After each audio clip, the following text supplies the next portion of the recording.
السلام علیکم ورحمۃ اللہ وبرکاتہ۔ معزز ناظرین، سلیم الدین قادری شہید رحمۃ اللہ تعالی علیہ آپ کے نام سے کون واقف نہیں ہے، جو کہ سنی تحریک کے سربراہ تھے اور کراچی کے اندر ان کو جو ہے وہ ایک ٹیررسٹ جماعت کی طرف سے یا کچھ غیر ملکی عناصر کی طرف سے شدید قسم کی ان پر فائرنگ کی گئی اور پھر ان کو جو ہے وہ شہید کیا گیا۔ ان کی جماعت کی طرف سے جو پنجاب کے ان کے ناظم اعلیٰ ہیں، ان کا نام بہت مشہور ہے، انہوں نے علامہ خادم حسین رضوی کے صاحب کے ساتھ، ڈاکٹر سرفراز نعیمی صاحب کے ساتھ جو ہے وہ کام کیا ہے۔ ان کی کل پریس کانفرنس ہے اور پریس کانفرنس کے حوالے سے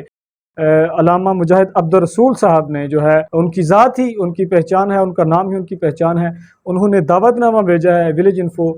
نیوز کی ٹیم کو کہ وہ ان کی جو پریس کانفرنس ہو رہی ہے اس کو وہ کور کریں، اور ان کی پریس کانفرنس جو ہے اس کا مین ایجنڈا موجودہ ملکی حالات ہو سکتے ہیں اور موجودہ نموذ رسالت کا ایجنڈا ہو سکتا ہے۔ اس کے حوالے سے مجھے اپنے ناظرین کی رائے درکار ہے کہ آپ لوگ ہمیں اپنے کوسچن، اگر آپ کے ذہن میں کوئی کوسچن ہے تو آپ کمنٹ باکس میں وہ کر سکتے ہیں، اور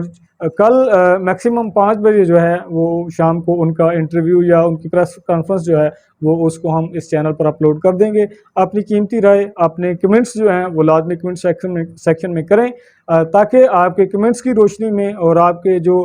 ٹاپ لیول کے اور صحیح جواب سوالات ہوئے وہ ہم ضرور ان کی ٹیم سے، اور جو معزز علماء کرام عقیدہ اہل سنت سے تعلق رکھنے والی شخصیات جو وہاں پر تشریف رکھیں گی، انشاءاللہ ہم آپ کے سوالات جو ہیں وہ ان کے روبرو پیش کریں گے۔ اپنا بہت سارا خیال رکھیے گا۔ السلام علیکم ورحمۃ اللہ وبرکاتہ۔